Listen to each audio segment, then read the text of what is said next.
This blueprint is genuinely insane. So they ended up adding a Gundam event to Modern Warfare 3, which, hey, I'm not complaining. That is one of my favorite anime of all time. But still, it just feels crazy to say that out loud. But then again, maybe it's not that crazy since we did get an Attack on Titan crossover back in Vanguard. Anyways, for completing the event, you unlock the Calibar beam rifle. And I mean, you know, it speaks for itself, right? It's absolutely beautiful. The weapon is mainly white, but you still got like the rainbow kind of like flowy thing going through the weapon in the magazine. And yeah, it is gorgeous. Now, another thing you unlock on the way to that is a camo. But unfortunately the game is severely bugged right now, and every time that I go into my classes to try to equip it, it literally just kicks me back to the main menu. So as you can see here, I go over to events, and then I try to scroll over to the other side, and then once I get to the end, it just kind of kicks me back to the main menu. And it doesn't matter how you do it. Like if you try to skip to the end, it'll kick you to the main menu, and if you just try to like scroll normally one by one, it'll kick you back to the main menu either way. It's really annoying, and the amount of like UI and menu bugs we've had in this game is literally too much to count on both my hands and my toes at this point. Heavens forbid the game just works and I can use the thing that I worked so hard to unlock. Anyway, here's like a slight preview of it, I guess. It's called the RX-78-2 camo, and again, I mean, I can't even equip it at this point, so, you know, we just get to look at this thing in the menu. I did unlock it, though. As for the other rewards, you get a weapon sticker, a double XP token, a large decal, which, hey, you know, that's pretty nice. Just paying homage to the 45th anniversary. I'll definitely be rocking that decal. Double weapon XP token, the white base charm, an emblem, another large decal, a calling card, a double battle pass XP token, a little push calling card, which that one actually is pretty cool. I might rock that at some point.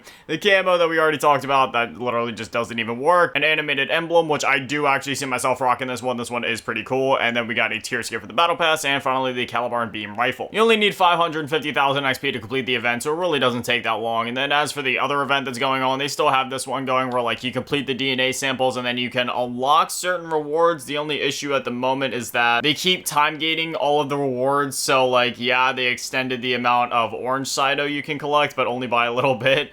And then we're back to the coming soon thing, and same thing over here with the thigh. You can unlock like the first reward, but not the next one. So, you know, that's the thing. We're kind of time gated once again until they allow us to unlock more rewards, which in my opinion is kind of bogus, but it is what it is. 'Tis the nature of live service games, I guess. Just, you know, it's the carrot on the stick, time gate, everything. I don't know. Anyway, they finally added a 24/7 playlist for one of the new maps that were added in Season 4, that being Tokyo. They also finally added the Season 4 Mosh Pit, which at the moment, yeah, we only have Tokyo and Paris, 2 new maps at the launch of Season 4, but considering the fact that we got 6 brand new maps in Season 3, I am not going to complain. The map itself is pretty cool, though there's something that just feels a little off about it. Don't get me wrong, I'm all about, like, the Tokyo setting and everything like that. Like, for those of you that know me or have watched the channel, like, I'm always talking about how I just love any sort of Asian locale playable in-game. Granted, I may be a little biased, but there's something about this map, and I don't know what it is exactly, but something just feels off about it. Like, it feels very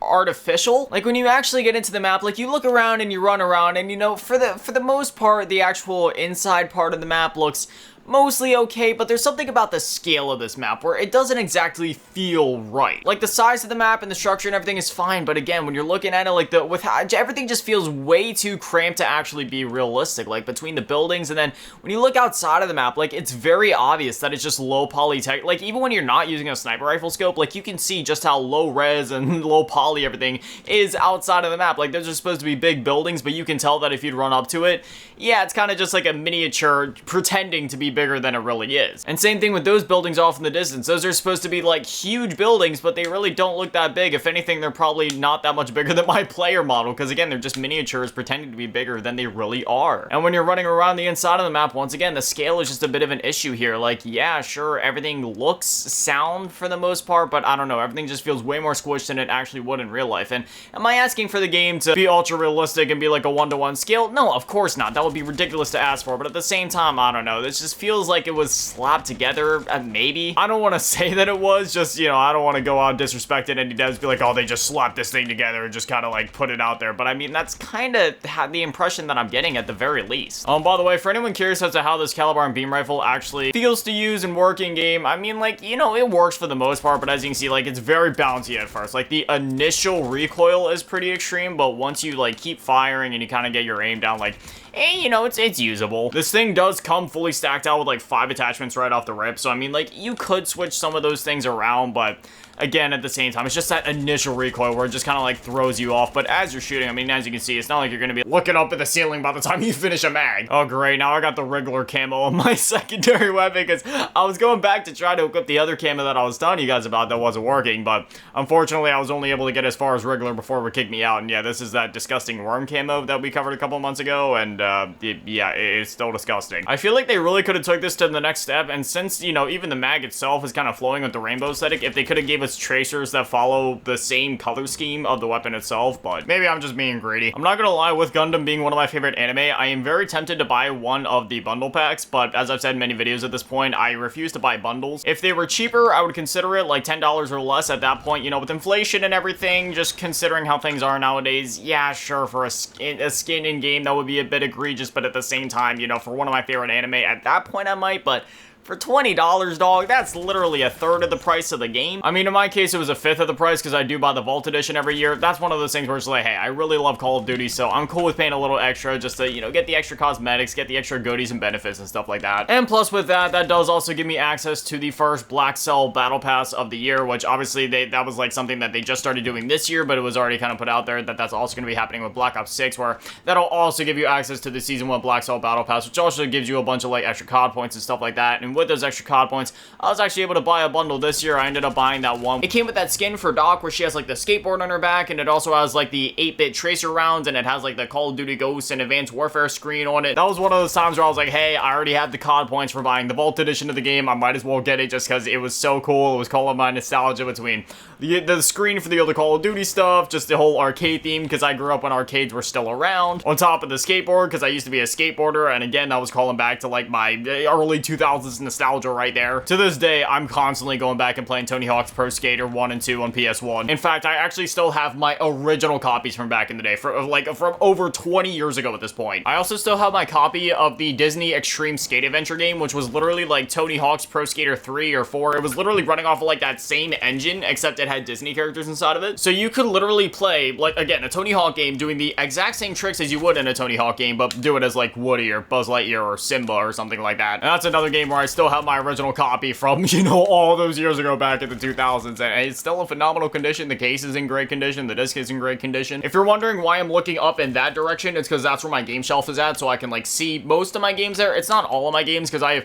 way more, literally like hundreds more physical games than what are actually on that shelf. It's just that I only had enough money at the time to buy one bookshelf, so I really need to invest in another one, but even then I would need more shelves, so I'm gonna need at least 2 more bookshelves, keyword being at least, but even then I'm pretty sure I would need more than that. I definitely have enough room in my room to do it, so you know, I might as well get on that at some point. Probably whenever I get paid again, I'll just shell out the money, because the bookshelf that I got, I forget what brand it was exactly. Normally they're listed up for like $180, but on Walmart they had it on sale one time for a crazy like $50 or $60, which is literally like $120 off. And my OCD is really bad, so if I'm gonna buy a bookshelf, you know, if I end up buying more down the line, I want to buy like the exact same one again. So I'm probably just gonna end up buying like 2 more of the same one if I can catch it on that same sale, because at that point I'm saving like what, $240 and only spending $120 for a pretty good, you know, bookshelf in terms of like quality. At least like it's been pretty good for me. I've had tons of people asking me to do like a whole like, you know, game collection tour at some point, just because I've made tons of videos talking about, you know, my video game nostalgia and how much I collect and stuff like that, but I'm really just trying to wait until I make it more presentable, so then I can just kind of like go up and down the bookshelves and kind of talk about my collection at that point, once I have at least 80% of it on a shelf. And plus, it's just kind of hard to know when to do it, because I'm constantly collecting and buying new games. Like, it's constantly like a revolving door. Like, I'm constantly buying new stuff because I'm always playing new stuff. And furthermore, I play video games from literally every generation, so there's always something for me to collect. Like, I have NES in my collection, I have Atari 2600 in my collection, I have PS2, 360, Xbox One, all the, you know, Series X, Wii U, Sega Genesis, TurboGrafx, like literally every console. I won't lie, there was a few obscure ones that I'm missing in terms of like consoles or games for them, like, you know, like the Texas Instruments console, for example, but like, otherwise, you know, I've covered most of my bases, even the more niche ones. Even stuff like the Neo Geo Pocket, for example. I also have a pretty decent-ish CD collection. It's not massive, I have a couple dozen, but I do want to get back into collecting CDs, because I used to do that a ton back in the day, but I don't know, I guess I just kind of stopped in recent years, just because my focus went over to like, you know, so some movies from my childhood and just, you know, from back in the day in general that I kind of wanted to recollect. And then I did that, got to a decent point there, and then, you know, my focus has just been solely on video games. But I do want to get back into both movie/show and CD collecting, and I've also been getting back into collecting, like, manga and comic books and just books in general and stuff like that. So, you know, I'm just collecting for all sorts of different entertainment at this point. And the thing is, I know some people collect things just to hoard them, but that's not me. Like, you guys know me. I don't have a social life. I don't have any friends or family IRL. I literally spend, like, all of my time alone. So since I have all that time alone to myself to just do things I enjoy, do things for myself, you know, I just like having all this entertainment so I can stay entertained. You know, I wake up, I do my work for the day, and after I'm done working, you know, it's literally just me. So at that point, you know, it's my day. It's like, am I gonna play video games? Am I gonna draw? Am I gonna watch anime? Am I gonna read manga? Am I gonna read a comic book? Am I gonna listen to a CD? Or am I gonna listen to a CD while I draw? Am I gonna binge a 100-hour RPG for the next week or two? Am I just gonna grind Call of Duty? Like, you know, the day is really mine at that point. So I just like having all this entertainment that I enjoy because, you know, I do end up, like, enjoying all of it. It's not like anything ever just sits on the shelf. Like, I always end up getting to all of it. But anyways, I think I've done enough blabbering at this point. Yeah, you know, that's kind of that. We do still technically have this event going on, but we're kind of like soft locked at the moment out of being able to really complete it. So we got the critical countdown thing that'll be going for 3 weeks yet, and then for the Mobile Suit Gundam Legends event, again, that really doesn't take too long to finish, and you still got 12 days to do it, which, I mean, if you pop some double XP tokens and complete some challenges, you can easily complete this thing in a day, 2 at absolute max. Otherwise, I'm already 72% through my battle pass, and I'm also level 735 already, so yeah, I'm definitely going to hit max battle pass rank and just max rank in general before the season reloaded update even comes out, so I don't know, that's kind of that at the moment. I guess I'll just chillax and do my thing and keep grinding. I definitely still will be making some videos on this game, despite there not being much happening in the way of events, just because I do have some other fun video ideas planned, but beyond all that, yeah, it'll probably be at least a week, if not 2, until we end up being able to cover like a new event or, you know, update or something for the game. Also, for all the fans of the Diablo Immortal series, I plan to make a lot of videos on that within the next couple days, just because there's a pretty crazy event going on right now. So not only do I finally want to wrap up the main quest, because we are finally halfway, like past the halfway point in that game, but I also just want to keep grinding out the event so we can get as many rewards as possible, because they have some crazy buffs going on over there right now. But anyway, as always, massive shout out, thank you to all the patrons and channel members. Thank you to all in the low ball tier, and shout out, thank you to all in the mid ball tier. My last game, Dad, man, in the base, shout out to all in the G tier, run and similar to you. Thank you guys so much, you guys are literal legends. I love you. Thank you guys for watching. Have an amazing day. Stay beautiful. I love you all. Peace.